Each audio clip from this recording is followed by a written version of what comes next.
नमस्कार दोस्तों, मैं आपका दोस्त बालापुत्र वीरेंद्र आप सभी का स्वागत करता हूं आपके अपने YouTube चैनल अंग्रेज़ी कुमार में। बेसिक इंग्लिश ग्रामर का ये आपका पहला लेसन है। इसमें कुछ बातें मैं आप तक शेयर करूंगा इस उम्मीद के साथ में कि आपको वो चीज़ें समझ में आएंगी, और लगातार एक के बाद एक लेसन मैं आपके लिए लेकर आऊँगा, तो आप घर बैठे आराम से बेसिक जो इंग्लिश ग्रामर है उसे आप सीख सकते हैं। इसमें ना तो मैं बहुत हल्की चीज़ें आपको बताने वाला हूं और ना ही बहुत हाई लेवल की चीज़ें आपको बताने वाला हूं। अगर आपको थोड़ी बहुत चीज़ें पता हैं, यानी कि कक्षा 7-8 तक की इंग्लिश अगर आपको आती है, तो आप मेरी बात आसानी से समझ पाएंगे। तो शुरू करते हैं, ज़्यादा टाइम वेस्ट करने की ज़रूरत है नहीं। बस 2-3 बातें वो आपसे कहूँगा। ये आज पहला वीडियो है, तो चैनल को सब्सक्राइब कर लेंगे ताकि जब भी कोई वीडियो मैं अपलोड करूँ तो उसकी जानकारी आप तक पहुँचे। बाकी अगर आपको पसंद आए तो लाइक कर देना, चैनल को सब्सक्राइब तो आप कर ही लेंगे, शेयर भी कर सकते हैं, और अगर कुछ पूछना चाहते हैं तो आप कमेंट कीजिए नीचे। मुझे जब भी समय मिलेगा मैं आप तक आपके प्रश्न का उत्तर देने की कोशिश करूँगा। अब बेसिक इंग्लिश ग्रामर में सबसे पहली चीज़ जो आती है वो आती है आपका सब्जेक्ट। सबसे पहले हमें सब्जेक्ट के बारे में कुछ बातें पता होनी चाहिए। अब मैं सब्जेक्ट का मतलब कैसे आप उसको इंटरप्रेट करेंगे या कैसे आप उसको समझेंगे, तो आप ये मान के चलिए कि अपने आसपास आप जो कुछ भी देख सकते हैं, जो कुछ भी आप छू सकते हैं, जो कुछ भी आप महसूस करते हैं या सुन सकते हैं, स्मेल कर सकते हैं, वो हर चीज़ एक सब्जेक्ट है। मतलब ये कि इस दुनिया में, इस पूरे ब्रह्मांड में हर चीज़ अपना कुछ ना कुछ काम ज़रूर कर रही है। तो हर चीज़ जो काम करती है वो यहाँ हम उसको सब्जेक्ट मान के चलेंगे। ऐसा कुछ फिक्स नहीं है कि कितने सब्जेक्ट होंगे, अनगिनत होते हैं, लेकिन समझने के लिए एक छोटी सी लाइन हम यहाँ लिखेंगे, और अगर आपको सुविधा हो तो आप उसके नोट्स भी बनाते साथ में चलना। तो सबसे पहली चीज़ जो मैं बताने जा रहा हूँ वो है आपका सब्जेक्ट। सब्जेक्ट को मैं क्या कह रहा हूँ? सब्जेक्ट को मैं कह रहा हूँ कर्ता। कर्ता का मतलब क्या हुआ? यानी कि काम करने वाला। वो हर चीज़ जो काम करेगी आपका सब्जेक्ट कहलाएगी। अब उसको याद करने के लिए, समझने के लिए एक छोटी सी लिस्ट है, वो आप देख लीजिए। हम शुरू करते हैं आई से। वी, उसके बाद आता है आपका यू, फिर आता है आपका दे, उसके बाद ही, शी आता है आपका, इट आता है, और आपका लास्ट में आ जाता है नेम। यानी बाकी जो बचे वो आपके सारे के सारे इसके अंदर आ जाएंगे। किसी भी चीज़ का नाम हो सकता है, कुछ भी हो सकता है। तो ये मान के चलिए मैंने उसको समझने के लिए इस तरह से लिख लिया है। आई माने मैं होता है, वी माने हम होता है, यू माने तुम या आप होता है, दे माने वे। वे का मतलब कुछ लोग, एक से ज़्यादा हैं, फिर वो चाहे कितने भी हैं तो हम उसको दे मान लेते हैं।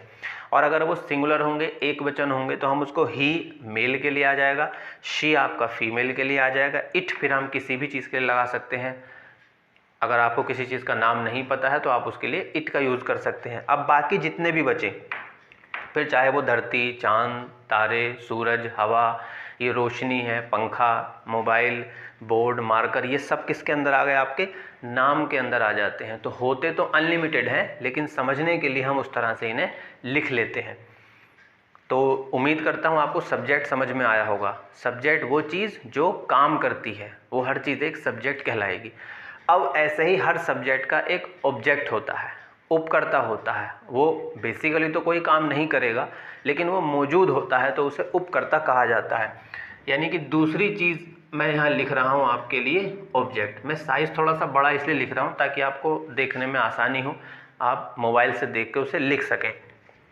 ये सब्जेक्ट हुआ, ऑब्जेक्ट। अब जैसे आई है, आई के लिए हम ऑब्जेक्ट यूज़ करते हैं मी का। वी है, वी के लिए हम ऑब्जेक्ट यूज़ करते हैं अस। यू का ऑब्जेक्ट यू ही रहता है, यानी कि यहाँ सब्जेक्ट और ऑब्जेक्ट दोनों सेम होते हैं।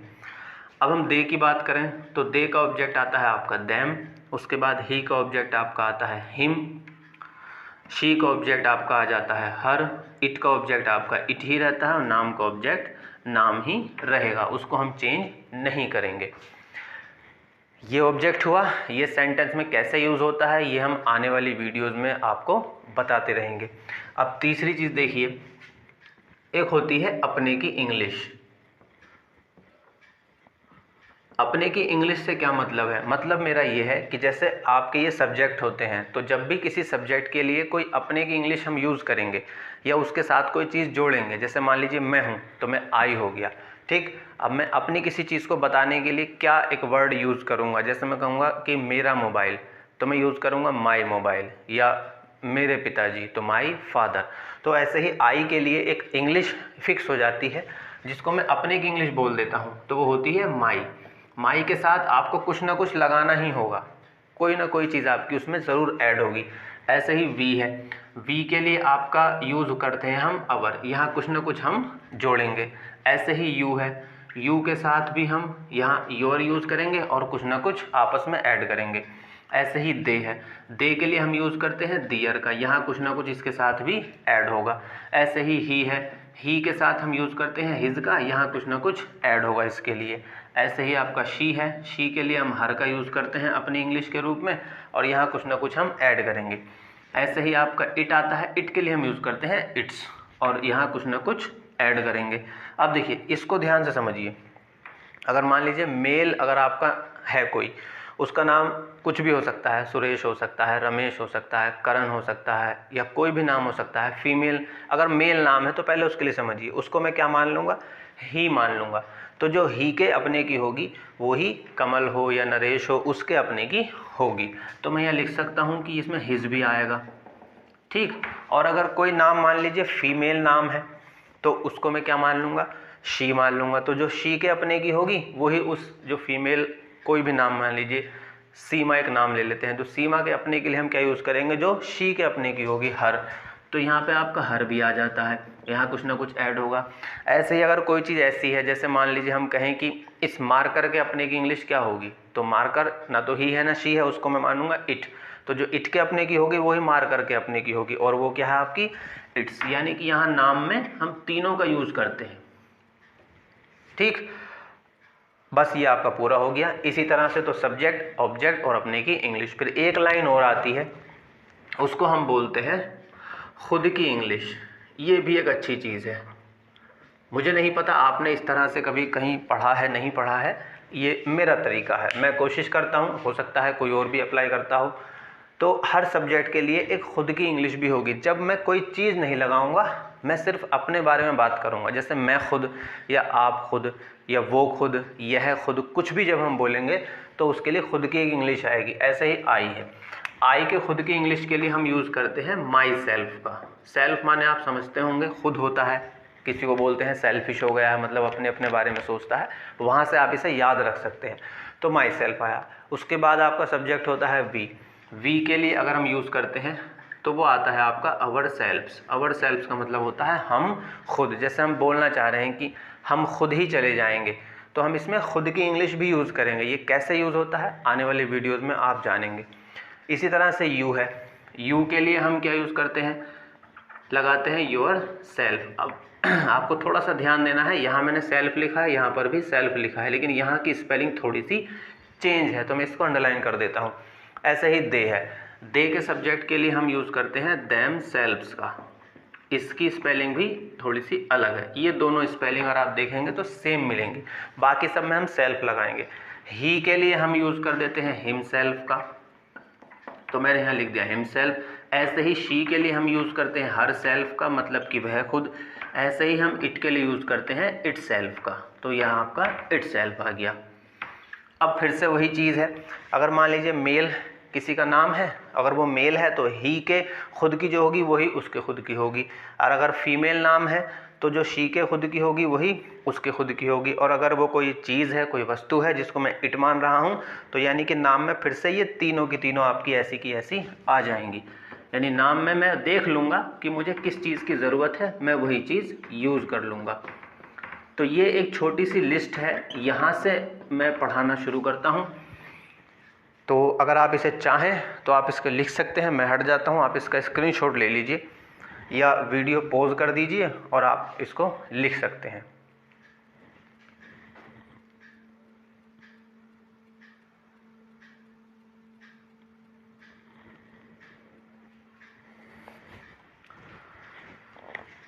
तो आपने स्क्रीनशॉट ले लिया होगा, अब मैं इसको मिटा देता हूँ। हाथों हाथ आप इसको रजिस्टर में लिखते चलिए। लिखने से फ़ायदा ये होगा कि बार बार आपको मोबाइल नहीं देखना पड़ेगा। अगर किसी चीज़ को समझना पड़ेगा कुछ दिनों के बाद, तो साथ में नोट्स बनाते चलिए और नोट्स के साथ साथ पढ़ते चलिए। अब देखिए आगे 2-3 बातें और आपको बता देता हूँ। ये बहुत बेसिक है, ये आपको आना ही चाहिए। मैं हर वीडियो में इस चीज़ का यूज़ करूँगा इसलिए। अब देखिए, अब आपकी एक चीज़ आती है जिसको हम बोलते हैं वर्ब। अब ये वर्ब क्या होती है? वर्ब का मतलब होता है क्रिया। ये तो इसका शाब्दिक अर्थ हुआ। इसका मतलब हुआ किसी भी काम करने की जो इंग्लिश होगी उसे वर्ब कहते हैं। कोई भी काम करना, जैसे पढ़ाना एक काम है, आप वीडियो देख रहे हैं तो देखना एक काम है, खाना बनाना, भागना, जाना, उठना, बैठना, सोना, जागना, बात करना, गुस्सा करना, नाराज़ होना, ये सारी क्या होती हैं? ये वर्ब होती हैं, क्योंकि यही हम सुबह से शाम तक कर रहे होते हैं। सुनना हो सकता है, देखना हो सकता है, या साइकिल चलाना हो सकता है, कार चलाना हो सकता है। ये सब चीज़ें क्या होती हैं? वर्ब होती हैं। तो वर्ब का मतलब क्या हुआ? काम करने की इंग्लिश। चाहे तो आप इसको ऐसे लिख सकते हैं, काम करने की इंग्लिश। नोट्स आप बनाते चलिएगा, इसका ध्यान आपको ज़रूर रखना है। जैसे कुछ भी एग्जाम्पल हम ले सकते हैं, गाना हो गया तो गाने की क्या होती है आपकी? सिंग होती है। इसी तरह से हम लिख सकते हैं भागना, एक वर्ब हो सकती है आपकी, तो भागने की क्या हो गया आपका? रन हो गया। इसी तरह से हो सकता है खाना, खाना खाने की जो इंग्लिश होती है, हम ईट का यूज़ करते हैं, अब हम कभी कभी टेक का यूज़ भी कर लेते हैं। जाने की अगर हम देखें, जाना, तो जाने की हो जाती है आपकी गो। बहुत छोटी छोटी चीज़ें हैं। आना, इसकी क्या हो गई आपकी? आने की हो जाती है कम। मेरे लिखने से पहले ही अगर आपको वर्ब के बारे में जानकारी होगी तो आप समझ ही पा रहे होंगे। इसी तरह से मैंने मान लीजिए लिख दिया बोलना, तो बोलने की क्या हो जाती है? स्पीक। स्पीक माने बोलना हुआ। तो इस तरह से ये बहुत सारी होती हैं। धीरे धीरे आपको ये याद होती चलेंगी। मैं बीच बीच में किसी न किसी वीडियो में आपको वर्ब के बारे में और जानकारी दे दूंगा। तो यहाँ मैं क्या समझाना चाहता हूँ कि काम करने की इंग्लिश को क्या कहते हैं? वर्ब कहते हैं। अब इससे जुड़ी हुई एक चीज़ और है, वो ये है कि किसी भी वर्ब की कुछ फॉर्म होंगी, और वो फॉर्म बहुत ज़्यादा ज़रूरी होती हैं इंग्लिश ग्रामर में। जैसे मान लीजिए मैंने सिंग ले लिया, तो मैं जानता हूँ कि सिंग का मतलब होता है गाना। ये आपकी हो जाती है वर्ब की फर्स्ट फॉर्म। ठीक है। अब आती है इसकी सेकंड फॉर्म। तो सेकंड फॉर्म इसकी थोड़ी सी चेंज हो जाती है, वो होती है सैंग। सैंग का मतलब होता है गाया। तो ये आ गई वर्ब की सेकंड फॉर्म, गाया या गाया था। जैसे मान हम बोल सकते हैं किसी ने गाना गाया था। अब आती है इसकी थर्ड फॉर्म। थर्ड फॉर्म हो जाती है इसकी संग। संग का मतलब होता है गा चुका या गा लिया, ऐसे भी बोल सकते हैं। तो ये आ जाती है आपकी वर्ब की थर्ड फॉर्म। फिर एक फॉर्म आती है इसकी, जब हम क्या करते हैं, सिंग में लगा देते हैं आईएनजी। इसका मतलब होता है गा रहा या गा रही, कुछ भी हो सकता है। इसको मान लेते हैं वर्ब की फोर्थ फॉर्म। अब देखिए ध्यान से, या तो मैं इसको ये कहूँ कि ये वर्ब की फोर्थ फॉर्म है, या मैं ये कह सकता हूँ कि मैंने फर्स्ट फॉर्म में इसमें लगा दी है आईएनजी। आप इसको ऐसे भी बोल सकते हैं, ये फर्स्ट फॉर्म थी, ये मैंने इसमें जोड़ दी है आईएनजी। तो इसको आप ऐसे ही बोल सकते हैं कि वर्ब की फर्स्ट फॉर्म में हमने आईएनजी ऐड की है। ऐसे ही आपकी एक वर्ब आती है, सिंग में लगाते हैं एस। दूर लिख दिया मैंने, इसको दूर नहीं लिखते हैं, साथ में लिखेंगे। ये वर्ब की फर्स्ट फॉर्म है, ये मैंने इसमें लगा दिया एस या ई एस। या तो मैं अब मतलब क्या होता है, या तो गाता हो जाता है या फिर हो जाता है गाती। तो या तो मैं ये कहूँ कि ये वर्ब की फिफ्थ फॉर्म है, पांचवी फॉर्म है, या मैं ये कहूँ कि मैंने वर्ब की फर्स्ट फॉर्म में एस या ई एस जोड़ दिया। ये क्या चक्कर है, ये भी आने वाली वीडियोस में हम धीरे धीरे समझेंगे। अभी आप बस इतना समझिए कि वर्ब का मतलब काम करने की इंग्लिश, और बहुत सारी होती हैं, और हर एक वर्ब की कुछ फॉर्म्स होती हैं। तो आप ध्यान से देखिए, जैसे जैसे इनकी फॉर्म बदल रही है, फर्स्ट सेकंड थर्ड, इस तरह से क्या हो रहा है, हिंदी भी इनकी बदलती चल रही है। तो अगर हम हिंदी पर फोकस करेंगे तो हम उसकी फॉर्म को आसानी से समझ पाएंगे कि कौन सी फॉर्म हम यूज़ कर सकते हैं। आप इसका स्क्रीनशॉट ले लीजिए या वीडियो पॉज करके आप इसको लिख सकते हैं।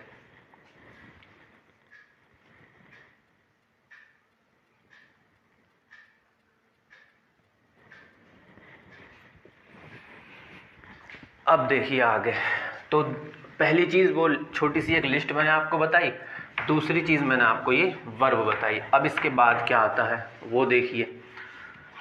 अब इसके बाद हम लोग पढ़ेंगे हेल्पिंग वर्ब के बारे में। ये भी बहुत ज़्यादा ज़रूरी चीज़ें हैं। तो बात करते हैं हेल्पिंग वर्ब की।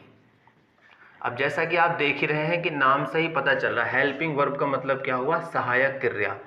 तो ये वास्तव में हमारी सहायता ही करेगी, इसके बिना चीज़ें हो नहीं पाएंगी, सहायक क्रिया। तो ये कुछ होती हैं, ये धीरे धीरे आपको याद होती चलेंगी। बस मैं लिख देता हूँ और फिर आप इसको लिख लेना। डू आता है आपका, डज आता है, उसके बाद डिड आता है। इन तीनों को आप एक साथ लिखेंगे। उसके बाद आता है आपका हैव, फिर आता है आपका हैज़, और उसके बाद आता है हैड। इन तीनों को आप एक साथ लिखिए। उसके बाद इज़, एम, आर, वाज और वर, इन पांचों को आप एक साथ लिखिए। ऐसा क्यों लिख रहे हैं ये अभी थोड़ी देर में आपको बता दूंगा। फिर आप लिखिए विल लिखिए, उसके बाद शैल लिखिए, फिर यहाँ कैन लिख लीजिए, उसके बाद कुड आ जाता है, फिर उसके बाद आता है आपका शुड, और आ जाता है आपका वुड आता है, मे भी आपका आता है मे, फिर उसके बाद आता है आपका माइट, और एक होता है आपका मस्ट। ये इस तरह से आपकी कुछ हेल्पिंग वर्ब्स होती हैं। ये धीरे धीरे आपको याद हो जाएंगी। आप इसका स्क्रीनशॉट ले लीजिए या वीडियो पॉज करके लिख लीजिए।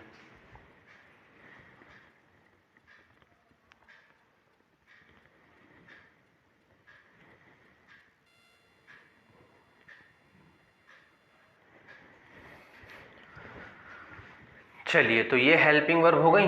अब आगे देखिए। अब देखिए, अभी अभी मैंने आपको बताया कि वर्ब की कुछ फॉर्म होती हैं, तो वो फॉर्म कैसे यूज़ होंगी, तो उसके लिए एक छोटी सी ट्रिक आप यूज़ करेंगे।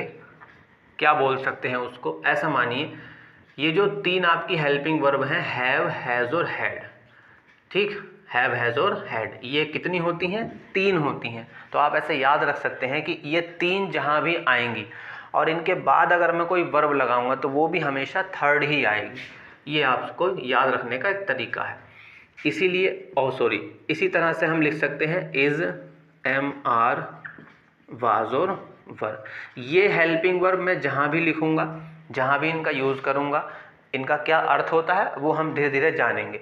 ये पांच जहाँ भी आ जाएंगी और अगर इनके बाद कोई वर्ब आ रही है तो हमेशा मैं लगाऊंगा वर्ब की फर्स्ट फॉर्म में आईएनजी का यूज़ करूंगा। अब बाकी जितनी हेल्पिंग वर्ब बची, क्या क्या बचा आपका, एक तो डू बचा, डज बचा, आपका डिड है, उसके बाद आपका विल आ गया, फिर आपका शैल आ गया, फिर आपका ये कैन हो गया, कुड है, मे है आपका, माइट है, फिर आपका बचा मस्ट, उसके बाद आपका एक आ जाता है शुड, और उसके बाद आता है आपका वुड। ये जितनी भी हेल्पिंग वर्ब बची इनके साथ हम हमेशा लगाएंगे वर्ब की फर्स्ट फॉर्म। ये सिर्फ 2 से 3 बातें आपको याद रखनी है। अब मैं अगली जब भी किसी वीडियो में आपको इस बारे में पूछूं, अब मैं पर्सनली तो आपसे पूछ नहीं सकता, मैं तो वीडियो के माध्यम से ही पूछूंगा, तो मेरे पूछने पर आपके मन में उसका आंसर आना चाहिए कि भाई इस हेल्पिंग वर्ब के साथ में कौन सी वर्ब हम यूज़ करेंगे, मतलब वर्ब की कौन सी फॉर्म का यूज़ करेंगे। ये 3 जहाँ आएंगी वहाँ थर्ड आएगी, ये 5 जहाँ आएंगी वहाँ हम आईएनजी का यूज़ करेंगे, बाकी जितनी हेल्पिंग वर्ब बची उसके लिए हम वर्ब की फर्स्ट फॉर्म का यूज़ करेंगे। इसका स्क्रीनशॉट ले लीजिए आप।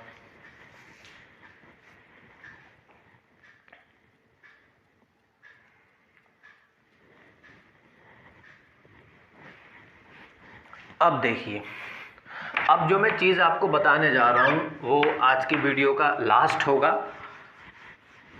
अगर वो चीज़ अगर आप समझ गए तो आपके लिए फिर आगे कुछ भी इंग्लिश में सीखने के लिए इतनी मुश्किल चीज़ें नहीं होंगी।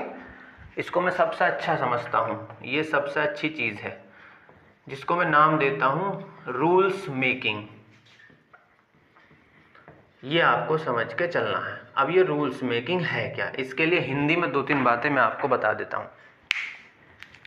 अगर आप अपनी ज़िंदगी में देखेंगे, सुबह से लेकर शाम तक जो हम बात कर रहे हैं, हम जो कुछ भी बोलते हैं वो 4 टाइप्स की चीज़ें हैं। अगर आप कभी फोकस करें तो देखिए कोई भी सब्जेक्ट, हिंदी हो, इंग्लिश हो, मैथ हो, साइंस है, कोई भी सब्जेक्ट है, वो सब कुछ आपके आसपास मौजूद है, हर विषय। बस वही हमें तालमेल बिठाना होता है। हमें लगता है कि कॉलेज की पढ़ाई, स्कूल की पढ़ाई और हमारा जो जीवन है वो दो अलग बातें हैं, कुछ भी अलग नहीं है। जीवन से ही वो सारे विषय निकले हैं, किसी ने उनको लिखा ही होगा, वो हमारे आसपास का ही कोई व्यक्ति हो सकता है, पास्ट का कोई व्यक्ति हो सकता है या प्रेजेंट का, उसने ही उन सब चीज़ों को लिखा है। और पढ़ाई है तो फिर किसी के द्वारा लिखी गई है, मतलब ये सब चीज़ें आपस में कनेक्टेड हैं, कुछ भी अलग नहीं है।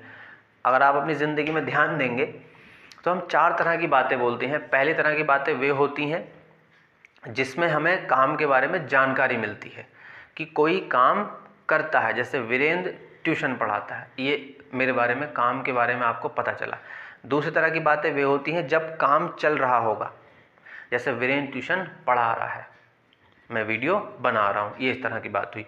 तीसरी तरह की बातें वे होती हैं जहाँ आप ये सेंस निकालते हैं कि कोई काम हो गया है, कोई चीज़ पूरी हो गई, वीरेंद्र ने वीडियो बना ली या वीरेंद्र ने ट्यूशन पढ़ा दिया, ये बात पूरी हो गई, या आपने वीडियो देख ली या आपने कुछ सीख लिया, काम पूरा हो गया। ये तीसरी तरह की बातें होती हैं। चौथी तरह की बातें वे होती हैं जहाँ एक समय बीत गया होता है और काम फिर भी चल रहा होगा, जैसे अभी आप ये वीडियो देख रहे हैं तो कितना समय निकल गया होगा और आप अभी भी वीडियो देख रहे होंगे, तो आप बोल सकते हैं कि मैं पिछले 20 मिनट से या 19 मिनट से वीडियो देख रहा हूं। तो 20 या 19 मिनट निकल गए और आप अभी भी वीडियो देख रहे हैं। आसपास भी हम ऐसी ही बातें कर रहे हैं सुबह से लेकर शाम तक। आपको थोड़ा सा उस पर फोकस करेंगे तो बहुत आसानी से चीज़ें समझ में आएंगी।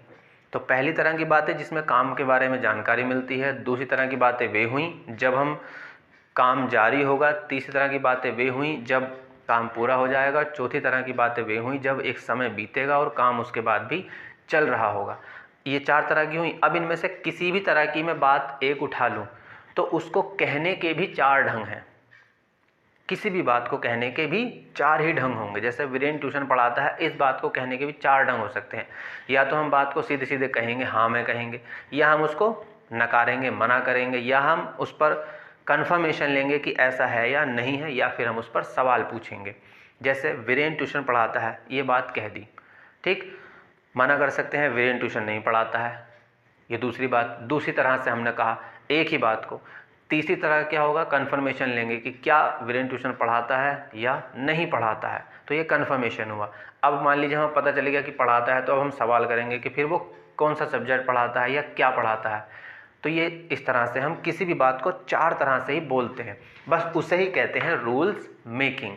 अब ये बनता कैसे है, तो सबसे पहले हम यूज़ करते हैं सब्जेक्ट का, उसके बाद हम यूज़ करते हैं हेल्पिंग वर्ब का, और उसके बाद हम लगा देते हैं आपकी मेन वर्ब जो आएगी, ठीक।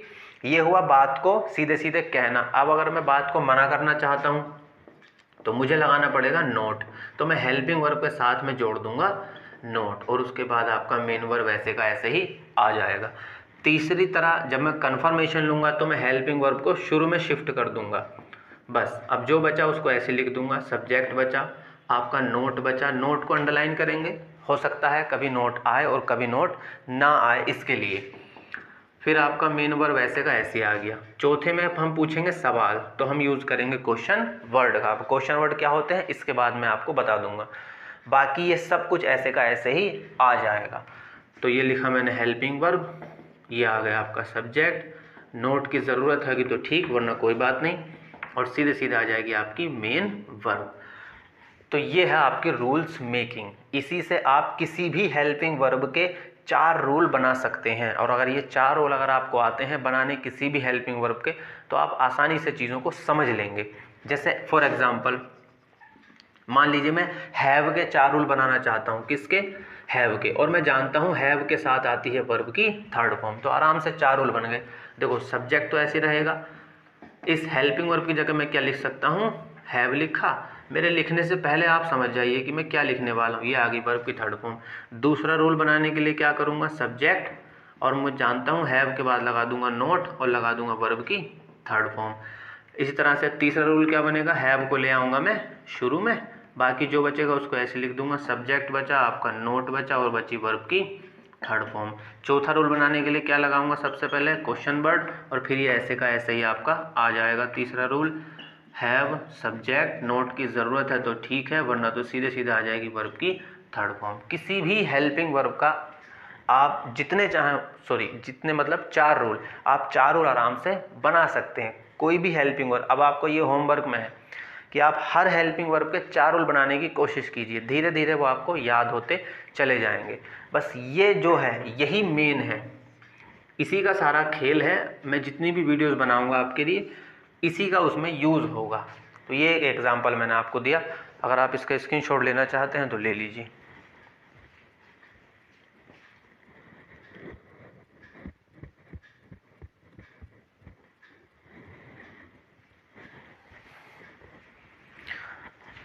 अब देखिए, अब ये जो शब्द है आपका क्वेश्चन वर्ड, ये भी मैं आपको बता देता हूँ और फिर आज की क्लास हम ख़त्म करेंगे। अब देखिए, तो अब आता है आपका क्वेश्चन वर्ड्स। कुछ होते हैं, धीरे धीरे आपको ये भी याद हो जाएंगे। अगर आपको ये याद नहीं है, याद है तो अच्छी बात है, कोई दिक्कत नहीं। तो कुछ क्वेश्चन वर्ड्स होते हैं जिसको हम हिंदी में बोल देते हैं प्रश्नवाचक शब्द।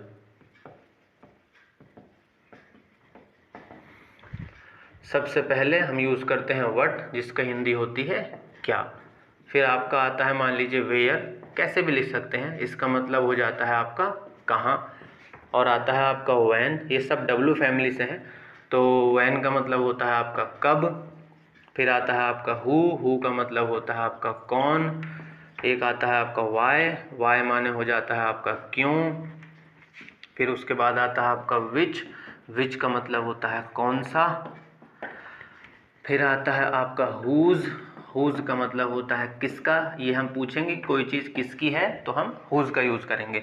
उसके बाद आता है आपका होम का मतलब होता है किसे। ये हो गए आपके डब्लू फैमिली के जो वर्ड हैं। कुछ आते हैं एच फैमिली से, जैसे सबसे पहले आता है हाउ का मतलब हो जाता है कैसे। फिर आपके बाद आता है how far, FAR, how far का मतलब होता है कितनी दूर। कोई चीज़ कितनी दूर है या कोई शहर या गांव, जब हम यूज़ करेंगे तो हाउ फार का यूज़ करेंगे। फिर आता है आपका हाउ मैनी, और हाउ मैनी का हम यूज़ करते हैं कितने, यानी कि गिनने वाली चीज़ों के लिए, तो आप इसकी जगह गिनना लिख सकते हैं। फिर उसके बाद आता है आपका हाउ मच का मतलब होता है कितना। यहाँ हम तोलने वाली चीज़ों के बारे में बात करेंगे, यानी कि मात्रा आप समझ सकते हैं किसी चीज़ की कितनी मात्रा है।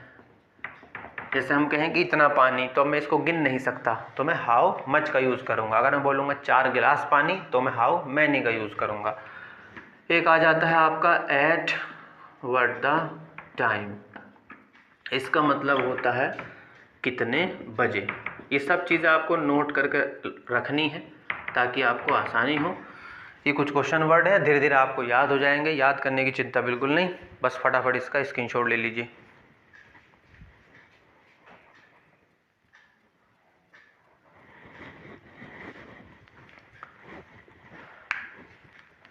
तो आज की वीडियो में इतना ही रखेंगे। मैंने आपको सब्जेक्ट बताया, उसका ऑब्जेक्ट क्या होता है, अपने की इंग्लिश क्या होती है और ख़ुद की इंग्लिश क्या होती है, हेल्पिंग वर्ब आपको समझाई, वर्ब समझाई, और उसके बाद ये कुछ क्वेश्चन वर्ड मैंने आपको बताए। ऐसे ही हर वीडियो में धीरे धीरे हम लोग आगे बढ़ेंगे, नोट्स बनाते चलिए। उम्मीद है आपको चीज़ें समझ में आ रही होंगी। फिर भी अगर कोई दिक्कत है तो आप नीचे कमेंट कीजिए, मैं कोशिश करूँगा आपके सवाल का जवाब देने के लिए। बाकी अब मिलते हैं जल्दी ही किसी नई वीडियो में, तब तक आप सब अपना ख्याल रखिएगा, खुश रहिएगा, अच्छा खाना खाइए, अच्छे से सोइए, अच्छे साफ़ सुथरे कपड़े पहनिए, सबका ख्याल रखिए और सबसे ज़्यादा अपना ख्याल रखिए। सभी को नमस्ते, जय हिंद।